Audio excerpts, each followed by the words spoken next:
हे दोस्तों, इमेजिन करो एक आदमी आराम से बैठा हुआ है अपने घर में, जो मोबाइल में टाइम पास कर रहा है। तभी क्या होता है कि उसके रूम में एक बड़ा सा पोर्टल खुलता है, जिसमें से एक रोबोट निकल के आता है।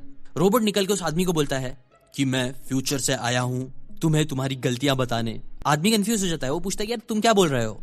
रोबोट बोलता है कि दरअसल बात यह है कि तुमने ही मुझे फ्यूचर से भेजा है पास्ट में, यहाँ तुम्हारे पास, ताकि मैं तुम्हें बता सकूं कि तुम आने वाले टाइम में कौन सी गलतियां करने वाले हो, जिसकी वजह से ही तुम्हारी जिंदगी बहुत अनसक्सेसफुल और अनहैप्पी होने वाली है, ताकि तुम्हें ये ऑप्शन मिल सके कि तुम अपना फ्यूचर बदल सको।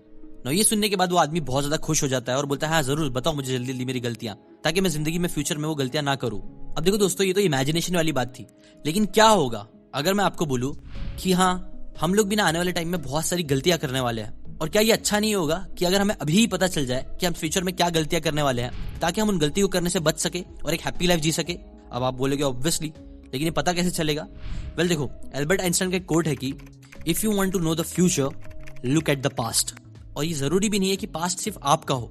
अगर हम बहुत सारे लोगों का पास्ट देखें, अगर हम लोग दूसरे लोगों की बुक्स पढ़े, दूसरे लोगों की जिंदगी को देखें, तो हमें पता चल सकता है कि मैक्सिमम इंसान क्या गलतियां करता है, ताकि हम वो गलतियां ना करें अपनी लाइफ को अच्छी बनाने के लिए।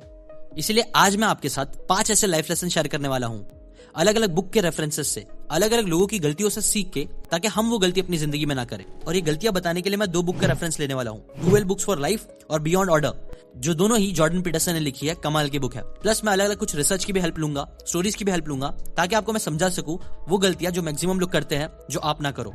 तो चलो स्टार्ट करते हैं। गलती नंबर 1, देखो एक हार्वर्ड की स्टडी करी गई थी, जो आज तक की करी गई दुनिया की सबसे लॉन्गेस्ट स्टडी बोली जाती है।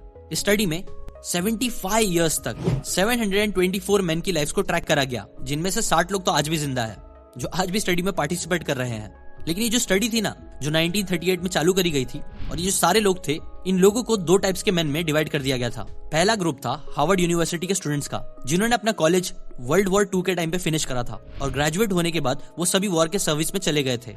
सेकंड ग्रुप था बॉस्टन शहर के सबसे गरीब बच्चों का, जिनकी लाइफ बहुत मुश्किल थी, जिनके पास रहने को घर नहीं था, खाने को खाना नहीं था। वो सभी लोग अलग अलग बैकग्राउंड से थे। ना जब इन दोनों ग्रुप के मेन अपने टीनेज टाइम पे थे ना, तो इन सभी के मेडिकल एग्जाम्स लिए गए थे। इनके पेरेंट्स का इंटरव्यू भी करा गया था, ताकि पता चल सके कि इनकी लाइफ में टाइम टू टाइम क्या अपडेट मिल रहा है। और बस देखते ही देखते टीनेजर्स अडल्ट हो गए और काफी सारी अलग अलग फील्ड में चले गए। कुछ लोग फैक्ट्री के वर्कर्स बने, कुछ लोग इलेक्ट्रिशियंस, कुछ लोग डॉक्टर्स, इनमें से एक तो यूएस का प्रेसिडेंट भी बने। मतलब आप बोल सकते हो कि अगेन रिजल्ट्स में काफी वेरिएशन था। कुछ लोगों ने बहुत हाई पोजीशन छू ली थी, और कुछ लोग तो बहुत ज्यादा नीचे थे, जिन्होंने अल्कोहलिज्म, ड्रग एडिक्ट भी बन गए थे। इन सभी लोगों की ना डॉक्टर्स की रिपोर्ट भी ली गई थी, उनके ब्लड टेस्टिंग भी कराई गई है, ब्रेन के स्कैन भी कराए गए हैं, उनकी वाइफ और बच्चों से इंटरव्यू भी लिए गए हैं, ताकि ये पता चल सके कि जिंदगी में ना सबसे इंपॉर्टेंट क्या होता है, कौन सी चीज है जो सबसे ज्यादा हैप्पीनेस देती है एक इंसान को। ना इस 75 इयर्स की रिसर्च में ना आपको पता है क्या बात सामने आई? बात ये सामने आई ना कि मटीरियलिस्टिक चीजें इतनी इंपॉर्टेंट नहीं होती है। पैसा, एक्सपीरियंस भी हाँ इंपॉर्टेंट है, बट इतने इंपॉर्टेंट नहीं है इस एक चीज के सामने। कौन सी है वो एक चीज जो सबसे ज्यादा खुश रखती है इंसान को? वेल वो एक चीज है good relationships. Good relationships keeps us happier and healthier. In fact इस स्टडी में ना 2 इंपॉर्टेंट बातें सामने आई थी। पहली बात ये थी ना कि सोशल कनेक्शन हमारे लिए बहुत ही अच्छे होते हैं, और लोनलीनेस रियलिटी में लाइफ स्पैन को हमारी कम कर देता है। जो लोग अपनी फ्रेंड्स एंड फैमिली के साथ ज्यादा कनेक्टेड रहते हैं, वो ज्यादा खुश रहते हैं, फिजिकली हेल्दी रहते हैं, और उनका लाइफ स्पैन भी बाकियों से ज्यादा होता है। वहीं जो लोग अकेले रहते हैं ना, वो लोग मैक्सिमम टाइम खुश नहीं होते हैं। उनकी हेल्थ उनकी मिड लाइफ में ही डिक्लाइन होने लग जाती है, और ब्रेन फंक्शन भी वीक होने लग जाते हैं। ये थी पहली फाइंडिंग। और दूसरी फाइंडिंग इंपॉर्टेंट ये थी ना कि अब इसका मतलब ये जरूरी नहीं है कि इंसान को ना अकेला रहने के लिए अकेला रहना ही जरूरी है। कई बार लोग है ना कई सारे लोगों से घिरे हुए होते हैं, फिर भी अकेला महसूस करते हैं। जिनके कई सारे दोस्त तो होते हैं, लेकिन कोई भी अच्छा दोस्त नहीं होता। इनके रिलेशनशिप्स में वो डेप्थ नहीं होती है। ये लोग भी अपनी जिंदगी में खुश नहीं होते हैं। ऐसे मैरिजेस जिसमें बहुत ज्यादा कॉन्फ्लिक्ट होता है, हमेशा झगड़ा होता रहता है, डिवोर्स या ब्रेकअप होता है, वो लोगों की फिजिकल हेल्थ बहुत ज्यादा डैमेज हो जाती है। वहीं जबकि दूसरी तरफ अच्छे वार्म रिलेशनशिप्स दोनों को बहुत ज्यादा अच्छा फील कराते हैं। इसीलिए पहली गलती जो आपको जिंदगी में नहीं करनी है वो ये है कि पैसा, फेम, मटेरियलिस्टिक चीजें जिनके पीछे मैक्सिमम लोग भागते हैं, वो सारी चीजों के पीछे इतना मत भागो कि आप अपने रिलेशनशिप्स को ही खराब कर लो और आप जिंदगी में खुश ना रह पाओ। और ये गलती कई सारे लोग अपनी जिंदगी में बहुत लेट समझते हैं, बट आप मत समझना। अब आते हैं सेकंड गलती पे। जॉर्डन पीटरसन एक टाइम पे ना एक कॉन बाइकर के साइड में रहते थे, जो रात में दारू वारू पी के, अल्कोहल पी के उनके घर पे आ जाता था, कई बार नॉक करता था और उन्हें टोस्टर और माइक्रोवेव सेल करने की कोशिश करता था ना। आधी रात में किसी के घर पे जाना, ये चीज किसी को भी अनकंफर्टेबल फील करा देगी। जॉर्डन पीटरसन की वाइफ को भी काफी अनकंफर्टेबल फील होता था, बट स्टिल जॉर्डन को कई बार ऐसा पंगा नहीं लेना था, इसीलिए वो अनकंफर्टेबल सिचुएशन को अवॉइड करने के लिए कई बार उसे मना भी करते थे और कुछ टाइम तो उन्होंने चीजें खरीद भी ली थी। बट फिर एक दिन जॉर्डन पीटरसन का सब्र खत्म हो गया। उन्होंने डिसाइड करा कि वो उसे कन्फ्रंट करेंगे। तो इस बार जब आदमी वापस से आधी रात आया ना, तो जॉर्डन पीटरसन ने सीधा आंखों में आंखें डालते हुए उस आदमी को कहा कि देखो, तुम्हारा ये बार बार यहाँ पे आना मेरी वाइफ को बहुत अनकंफर्टेबल फील करा रहा है और मैं तुम्हें पैसे देके तुम्हारी ड्रिंकिंग हैबिट को सपोर्ट नहीं करूंगा ना। जैसे ही जॉर्डन पीटरसन ने ये बात बोली ना, तो उस आदमी ने जॉर्डन को 15 सेकंड तक घूर के देखा, लेकिन जब उसे रियलाइज हुआ कि ऑथर डर रहे नहीं है, एकदम सीधे खड़े हैं, तो फिर वो वापस चला गया और इसके बाद वो कभी नहीं आया। इनफैक्ट इसके बाद जब भी वो आदमी उनसे मिलता था तो उसके आंखों में जॉर्डन पीटरसन के लिए रिस्पेक्ट रहती थी ना। इस स्टोरी से ना टिम फेरिस का एक कोड भी याद आता है, जो कहता है कि a person success in life can usually be measured by the number of uncomfortable conversation he और she is willing to have. दूसरी गलती जो मैक्सिमम लोग अपनी जिंदगी में यही करते हैं ना, कि वो लोग कभी भी ना किसी को कन्फ्रंट नहीं करते हैं। वो लोग दूसरों को कई बार सच नहीं बोलते हैं जो वो लोग फील कर रहे हैं।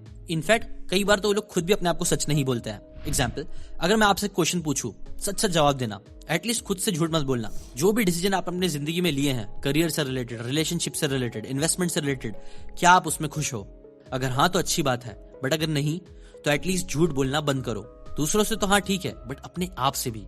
बिकॉज कई बार हम लोग है ना अपने आप को ही झूठ बोलते हैं, जिसकी वजह से हम लोग जिंदगी में खुश नहीं रह पाते हैं। और ये भी एक बहुत बड़ी गलती है जो मुझे और आपको कभी नहीं करनी चाहिए। जैसे कि मेरा एग्जाम्पल दूं तो जब मैं इंजीनियरिंग कर रहा था तब मैं अपने आप को झूठ बोल सकता था कि हाँ मैं एक इंजीनियर बन जाऊंगा, मैं कर लूंगा। लेकिन नहीं, मैंने अपने आप को कन्फ्रंट किया, मैंने सच बोला, मैंने अपने आप से बात की और मैंने बोला कि देख, मुझे खुद को इंजीनियरिंग पसंद नहीं है और मैं बाकी लोगों की तरह अपनी पूरी जिंदगी भर ऐसे जॉब करके नहीं बिता सकता हूँ। बस यही सच की जरूरत थी। मैंने अपने आप से सच बोला और मैं एक बड़ा डिसीजन ले पाया कि मुझे यूट्यूब स्टार्ट करना है, मुझे कंटेंट क्रिएटर बनना है। ऐसी आप भी अपने आप से सच बोल के एक्शंस लेना स्टार्ट करो। और ये तीसरी गलती को भी याद रखो, जो आपको अमेजोन के सीईओ के लेसन से मालूम पड़ेगा। देखो, जो जेफ बेजोस थे ना, वो बहुत ही ज्यादा हार्ड वर्किंग और इंटेलिजेंट थे। वो बताते हैं ना कि वो अपनी प्रेशियस स्किल्स को इन्वेस्टमेंट कंपनी या दूसरी सॉफ्टवेयर कंपनी के सेफ और सिक्योर जॉब में वेस्ट नहीं करना चाहते थे। इसलिए फिर उन्होंने सोचा एक कॉन्सेप्ट के बारे में, जिस कॉन्सेप्ट को वो रिग्रेट मिनिमाइजेशन फ्रेमवर्क भी बोलते हैं। जहां उन्होंने क्या किया कि उन्होंने खुद को 80 की एज में इमेजिन करा, जहां वो अपनी लाइफ को पीछे मुड़ के देख रहे थे और अपने आप से एक क्वेश्चन कर रहे थे कि अगर वो अपनी सिक्योर जॉब को छोड़कर इंटरनेट जैसी न्यू चीज में अपना स्टार्टअप करेंगे, चाहे वो उसमें फेल भी क्यों ना हो जाते हो, तो क्या 80 साल की एज में वो इस बात पे रिग्रेट करेंगे? वेल, उनको जवाब मिला नो। वहीं अगर दूसरी तरफ वो ये रिस्क ना लेकर सिक्योर जॉब करते रहेंगे, एक एवरेज लाइफ बिताएंगे, तो क्या 80 साल की एज में वो इस बात पर रिग्रेट करेंगे? तो इसके ऊपर आंसर आया यस। बस यही बातें सोचकर उन्होंने जॉब से रिजाइन कर दिया और अमेजोन की शुरुआत करी, जो मैक्सिमम लोग कभी नहीं कर पाते हैं। और यही होती है गलती, not taking risk when you can. दोस्तों, एक कड़वा सच ये है ना कि हम में से कई सारे लोग बहुत स्मार्ट है, बहुत हार्ड वर्किंग है, बट हम लोग है ना डरते हैं। हम लोग है ना रिस्क लेने से डरते हैं, कुछ नई चीज स्टार्ट करने से डरते हैं। हम बस अपनी फैमिली, फ्रेंड्स और सोसाइटी को इंप्रेस करने के लिए चीजें करने लग जाते हैं, जिसकी वजह से कई बार हम लोग वो इंसान नहीं बन पाते हैं जो हम बन सकते हैं। इसीलिए ये थर्ड गलती भी अपनी जिंदगी में प्लीज कभी मत करना। अगर आपको किसी चीज में इंटरेस्ट है और आपको लगता है उसमें थोड़ा बहुत रिस्क भी है, तो भी उस चीज को ट्राई जरूर करो। लेकिन हाँ, ये करते करते गलती नंबर 4 भी याद रखना। गलती जो मैं आपको एक चिड़िया की स्टोरी से बताऊंगा। एक स्पैरो रहता है जिसने किसान के खेत में अपना नेस्ट बनाया होता है। वो खेत वीट फार्म का होता है ना। उस नेस्ट में उसके 4 बच्चे होते हैं, जिसे वो डेली आके फीड करती है ना। एक दिन क्या होता है कि ये जो स्पैरो होती है, चिड़िया जो होती है, वो खाना लेने जाती है और जब वापस आती है तो वो देखती है कि उसके जो बच्चे हैं ना, वो बहुत ज्यादा डरे हुए होते हैं। चिड़िया पूछती है बच्चों से कि क्यों डरे हुए हो? तो वो बोलते हैं कि अभी है ना किसान आया था और उसने हमें बोला कि कल से यहाँ पे वीट हार्वेस्टिंग चालू होगी। एक सारी फसल को कल मेरा बेटा आके काटना स्टार्ट करेगा। तुम्हारे पास अभी चांस है, तुम लोग यहाँ से निकल जाओ ना। ये सुनने के बाद वो जो चिड़िया होती है ना, वो बोलती है कोई बात नहीं, तुम फिक्र मत करो, ऐसा कुछ भी नहीं होने वाला है, कल कोई नहीं आएगा। और फिर जब दूसरा दिन आता है तो बच्चे बहुत डरे होते हैं, लेकिन फिर भी वो अपनी माँ पे विश्वास करते हैं और फिर होता भी वही है, कोई भी नहीं आता है और वो लोग का घर सेफ रहता है। अब कुछ दिन बीत जाते हैं। इसके बाद वापस से चिड़िया आती है तो वो देखती है ना कि बच्चे अगेन डरे हुए हैं। वो पूछती है कि अब क्यों डरे हुए हो? तो वो बोलते हैं कि अगेन इस बार किसान आया था, उसने बोला था कि हम खेती काटने वाले हैं और मैं खेती काटने के लिए मैं अपने भाइयों को भेजने वाला हूँ और कुछ काम करने वालों को भेजने वाला हूँ, तुम लोग ये घर खाली कर देना। और ये सुनने के बाद भी जो स्पैरो होती है ना, वो बोलती है नहीं, फिक्र करने की बात नहीं है, कोई नहीं आएगा, हमें कुछ नहीं होगा। और गेस व्हाट, अगेन वो सही निकलती है। नेक्स्ट डे कोई भी नहीं आता है और वो लोग आराम से जी रहे होते हैं। अगेन कुछ दिन बीत जाते हैं। इस बार वापिस से जब चिड़िया घर पे आती है तो देखती है बच्चे डरे हुए हैं। वो उनसे पूछती है क्यों डरे हुए हो, तो बच्चे बताते हैं कि फार्मर अगेन आया था। इस बार उसने बोला है कि तुम लोग कल खाली कर दो, कल मैं खुद सारी फसलें को काटने वाला हूँ और बहुत ज्यादा टाइम हो गया है, तो तुम लोग प्लीज निकल जाओ। तो जैसे ही स्पैरो ये बात सुनती है वो डर जाती है और वो बोलती है कि हाँ अब सही है, अब हमें ये घर छोड़ के निकलना पड़ेगा। और वो लोग वो घर छोड़ के निकल जाते हैं। फिर जब बच्चे स्पैरो से पूछते हैं कि इस बार तुमने उसकी बात पे क्यों यकीन करा, तो वो बोलती है कि देखो जो फार्मर था ना वो पहले अपने बच्चों पे, अपने भाइयों पे और दूसरे लोगों पे डिपेंडेंट था अपना काम करवाने के लिए, जबकि मुझे पता था कि कोई कुछ काम नहीं करेगा। लेकिन जैसे उसने ये डिसीजन लिया कि वो खुद करेगा तो मुझे पता था कि हाँ उसके अंदर वो हिम्मत है, वो दम है कि वो काम कर लेगा, इसलिए हम वहां से निकल गए और ये चीज सही भी हुई। उसने अगले दिन सारे फसल को काट भी दिया। तो देखो दोस्तों, ये स्टोरी हमें सिखाती है ना कि कई बार है ना हमारा बहुत ज्यादा दूसरों पर डिपेंड होना सही नहीं होता है। ये बात भी एकदम फैक्ट है कि आप अकेले बड़ी बड़ी चीजें नहीं कर सकते हो, लेकिन एटलीस्ट स्टार्टिंग में ना आपको चीजें अकेले करनी पड़ेगी। धीरे धीरे करके आपको ऐसे डिपेंडेबल लोग मिलना स्टार्ट करेंगे जिन पे आप डिपेंड कर सकते हो। लेकिन जब तक आपको डिपेंडेबल लोग अच्छे नहीं मिलते हैं तब तक आप खुद पे डिपेंडेंट रहो, खुद से काम करना। कुछ भी चीज करनी है तो अपने ऊपर लेके करना, और किसी को आपने काम दिया वो नहीं कर रहा है तो भी आप उससे हटा के खुद काम करने लग जाना और दूसरों को बता देना कि आपको किसी की जरूरत नहीं है, आप अकेले भी चीजें कर सकते हो। ये चीज आपको जिंदगी में आगे बढ़ने में बहुत हेल्प करेगी और आपके रिस्पेक्ट की लेवल भी बढ़ते रहेगी। और इसके साथ साथ लास्ट 5वीं गलती भी ध्यान रखो जो बहुत सिंपल है, जो है waiting for the right moment. देखो दोस्तों, अभी ना नया साल आने वाला है और मुझे पता है ऐसे बहुत सारे लोग हैं जो लोग सोच रहे होंगे ना कि यार चलो अभी दिसंबर में जो चाहिए वो कर लेता हूँ, जनवरी से मैं अपने गोल्स पे काम करना चालू करूंगा, मैं जिम जाऊंगा, मैं अपना बिजनेस स्टार्ट करूंगा, हर एक चीज करूंगा। और इसीलिए आप देखना जो जनवरी का टाइम होता है ना उसमें सबसे ज्यादा मेंबरशिप भी आती है जिम में, बिकॉज ये रियलिटी है। हम लोग सब लोग कई बार एक परफेक्ट टाइम का वेट कर रहे होते हैं, लेकिन जिंदगी में याद रखो परफेक्ट समय कभी नहीं आता है। आज का जो समय है वही आपके पास है, आप फ्यूचर प्रेडिक्ट नहीं कर सकते हो, इसीलिए आज जो चीजें कर सकते हो उसे आज ही करना स्टार्ट कर दो। बिकॉज जैसे जैसे लाइफ आगे बढ़ते जाएगी ना आपकी लाइफ आसान होने के बजाय और डिफिकल्ट होगी। आपके ऊपर ज्यादा रिस्पॉन्सिबिलिटीज आएगी, लोगों के एक्सपेक्टेशन, हेल्थ प्रॉब्लम और कई सारी चीजें हो सकती है। इसलिए ऑथर जॉर्डन पीटरसन भी बोलते हैं ना कि आप है ना अभी से स्टार्ट करो, जो चीजें कर सकते हो आज ही आपका राइट मोमेंट है। सो जिस भी चीजों के लिए आप वेट कर रहे थे, मे बी आप बिजनेस स्टार्ट करने के लिए, कंटेंट क्रिएटर बनने के लिए, तो वो चीज करना आज ही स्टार्ट करो। बिकॉज ऑथर का ये कोड भी है कि every moment waited is a moment wasted. इसलिए प्लीज वेट मत करो, हाँ पेशेंस रखो लेकिन वेट मत करो।